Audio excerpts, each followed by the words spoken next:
সুপ্রিয় দর্শক, আপনারা দেখছেন এসপিএন বাংলা টিভি। দেখুন ও সাবস্ক্রাইব করুন এসপিএন বাংলা টিভি, দেশ ও মানুষের কথা বলে। আজকের এই অনুষ্ঠানে সভাপতি অধ্যাপক নজরুল সাহেব, ডক্টর হামিদা সহ আলোচকবৃন্দ ও সাথী ভাই বোন, আসসালামু আলাইকুম। বাংলাদেশের মানবাধিকার সোসাইটি আয়োজিত রমজানের গুরুত্ব তাৎপর্য সহ আলোচনা চলছে। আমি অন্য ভিন্ন প্রেক্ষাপটে একটি কথা বলে চলে যেতে চাই।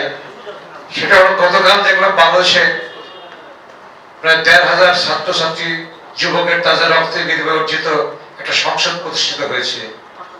সেই সংসদের প্রথম অধিবেশনে আমরা দেখলাম যে প্লেকার্ড হাতে কিছু সাংসদ দাঁড়িয়ে তারা গাদ্দার শব্দ উচ্চারণ করে একটা সংসদের ভিতরে যে অবস্থা পরিস্থিতি তৈরি করলেন, এটা আমরা অনেকে হতাশ হয়ে গেছি। বিবেকবান মানুষ হতাশ হয়ে গেছে কারণে যে এই সংসদ কিন্তু গতানুগতিক কোনো সংসদ নয়। এই সংসদে আনতে গিয়ে, প্রতিষ্ঠা করতে গিয়ে প্রায় অনেক লোককে গুম হতে হয়েছে, আয়না ঘরে গুম হতে হয়েছে, আয়না ঘরে বন্ধ থাকতে হয়েছে, এবং রাজপথে আন্দোলন করতে গিয়ে বিএনপি প্রায় ৬৫ লক্ষ কর্মীর উপর নির্যাতন করা হয়েছে, মামলা দেওয়া হয়েছে, এবং বিএনপি স্বর্ণ রাজনৈতিক দলকে কিভাবে অত্যাচার করেছে, এমনকি জামাত ইসলামের অনেক নেতাকে কিভাবে ফাঁসির কাছে যেতে হয়েছে আমরা দেখেছি। তো এই যে অত্যাচার, নির্যাতন এবং রক্তস্নাত একটা গণতান্ত্রিক ব্যবস্থা, এই ব্যবস্থায় আমরা যে জিনিসটা দেখতে চাই সেটা হলো সবার সাথে সৌহার্দ্যপূর্ণ আচরণ হবে, এবং পার্লামেন্ট হবে সকল আলোচনার কেন্দ্রবিন্দু, সকল সমস্যার কেন্দ্রবিন্দু সমাধানের। এই জন্য পার্লামেন্টের কাছে আমরা প্রত্যাশা করি, এই পার্লামেন্ট গুরুত্বপূর্ণ পার্লামেন্ট। ৭৩ সালের পর এই প্রথম পার্লামেন্ট যে পার্লামেন্টে কোনো স্পিকার ছিলেন না, একজন সিনিয়র রাজনৈতিক নেতাকে সভাপতি করে এই পার্লামেন্ট পরিচালনা করতে হয়েছে। অর্থাৎ সংকট কি পরিমাণ হয়েছে যে একজন প্রধানমন্ত্রী এবং সমস্ত মন্ত্রী পরিষদ, ৩০০ এমপি, স্পিকার, ডিপুটি স্পিকার, এবং বাংলাদেশ ব্যাংকের গভর্নর, এবং বাইতুল মোকাররম মসজিদের ইমাম খতিব সহ সবাইকে পালিয়ে যেতে হয়েছে দেশ ছেড়ে। কত বড় অন্যায় করলে কাজটা করতে পারে সবাই? পালিয়ে তখনই যায় যখন কত বড় অন্যায় হয়।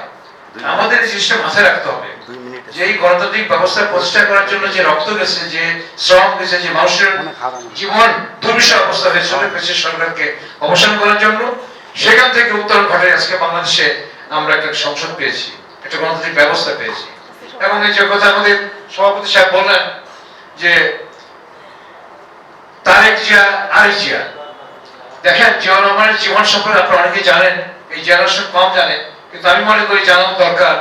জিয়া এবং বেগম খালেদা জিয়া এবং তারেক রহমান, এই যে একটা বন্ডিং বাংলাদেশের রাজনীতিতে, এটা আপনাকে জানতে হবে যে জিয়াউর রহমান কি ছিলেন, তার রাজনৈতিক দৃষ্টিভঙ্গি কি ছিলেন, সততা, খালেদা জিয়ার সততা এবং তার জনপ্রিয়তা, এটা মানুষ প্রমাণ করে গেছে।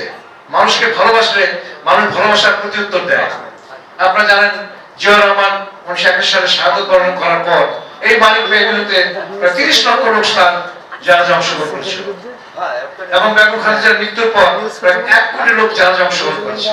এটা ভালোবাসা করলে, মানুষ ভালোবাসা দিলে ভালোবাসার প্রতিদান মানুষ দেয়। আজকে তারেক রহমান গত 15 বিরোধী দলের রাষ্ট্রীয় ক্ষমতা আছে প্রধানমন্ত্রী হিসেবে, তার চাল চলন, কথাবার্তা, ভঙ্গিমায় আমরা একটা নতুন জিয়াকে খুঁজে পাচ্ছি, যে বাংলাদেশের নতুন জেনারেশনের জিয়াকে খুঁজে পাচ্ছি, যে সাধারণ একটা জীবন যাপন করছে, সমস্ত দুর্বৃত্ত মানে নিরাপত্তা বেষ্টনী ভেদ করে সাধারণ মানুষের চলে যাচ্ছে, কথা বলছেন, তার সমস্ত এমপিদেরকে নির্দেশ দিয়েছেন যে আপনি এমন ব্যবহার করবেন মানুষ যেন কষ্ট না পায়। কারণ মানুষ অনেক কষ্টের বিনিময়ে আপনাদেরকে নির্বাচিত করেছেন, আপনি তার মানুষের কষ্ট না পায়, দুর্নীতি যেন আপনি না করতে পারেন। এই যে ফ্যামিলি কার্ড দিচ্ছে, ফ্যামিলি কার্ড দুর্নীতি না হয়, সরাসরি ফ্যামিলির হেড যে মহিলা তার কাছে কার্ড পৌঁছে দেওয়া হয়েছে সরকারের মাধ্যমে। এখানে ভাই ভাটিয়া করতে গেলে দেখা যায় অনেক দুর্নীতি হয়, সে দুর্নীতি না হয়। আজকে খাল খনন কর্মসূচি চেয়ারম্যান করেছেন কেন? যে আমরা ভাটির অঞ্চলে বসবাস করি, এই অঞ্চলে বসবাস করতে গিয়ে আমরা উজান থেকে যে পানি আসে, এই পানির প্রতিবন্ধকতা পেয়েছি। প্রায় 54 নদীর মোহনে বাঁধ দেওয়া হয়েছে, বন্যার সময় বাঁধ করে দেয়, আমরা ভেসে চলে যাই, সব শেষ হয়ে যায়। এটার জন্য জিয়াউর রহমান কি বলেন যে এই বন্যার সময় যে পানি আসে, এই পানিকে ধরে রাখার জন্য, এই পানিকে ধরে রাখার জন্য জিয়াউর রহমান কি বলেন যে বাংলাদেশে খাল এবং নদী পুনর্খনন করলেন। যাতে বাংলাদেশের খাল নদী পূরণ করলে এই পানি ধরে রাখা যাবে এবং শীতের মৌসুমে এই পানিগুলো যেন কাজে লাগে। জিয়া রহমানের সময় এই পানিগুলো এক ফসলের জমিতে 3 ফসল করছে, শীতের সময় আবাদ করে আমরা ধান চাউল রপ্তানি করেছি। এটার বিপদ আজকে খাল খনন করা হচ্ছে। আমার মনে হয় মজা খাল এবং নদী পুনঃখননের মধ্য দিয়ে এই পানি ধরে রাখার যে প্রক্রিয়া জিয়া রহমান করেছেন সেটাই নতুন ভাবে প্রতিফলিত হচ্ছে। আজকে তাই মনে করি বাংলাদেশের খাদ্যের স্বাদ সংগ্রহ করার জন্য কৃষকের জন্য দেখেন 10,000 টাকা কৃষি মকুব করে দেন সুদ সহ। মানে উনি যে কমিটমেন্ট করেছিলেন নির্বাচন আসার আগে নির্বাচন ইস্তাহারে সে কমিটমেন্ট সমস্ত ফুলফিল করলেন, তিনি করতে যাচ্ছেন। আমার মনে হয় আজকের যে দিনটা আমরা দেখলাম 15-20 দিনে তারেক রহমান, এটা এক শব্দ আছে মর্নিং সূর্য ডে, সকালে সূর্য দেখলে বোঝা যায় দিনটা কেমন যাবে। সরকার প্রথম থেকে দেখা যায় আগামী দিনগুলোতে সরকার কিভাবে পরিচালনা করবে এটা দেখা যায়। আমরা মনে করি জিয়া রহমানের রাজনীতি, তার দর্শন, তার চিন্তা ভাবনা, আধুনিক বাংলাদেশের চিন্তা ভাবনা এবং খালেদা জিয়ার দেশপ্রেম, এগুলো সবকিছু সমন্বয় করে সেগুলো ধারণ করে তারেক রহমান বাংলাদেশে আগামী দিনে একটা সুন্দর বাংলাদেশ গড়ে তুলবেন, একটা প্রত্যাশিত জনগণের প্রতিষ্ঠা গণতান্ত্রিক ব্যবস্থা কায়েম করবেন, মানবিক মূল্যবোধের যে বাংলাদেশ, এই মানবিক বাংলাদেশের প্রতিষ্ঠা করবেন।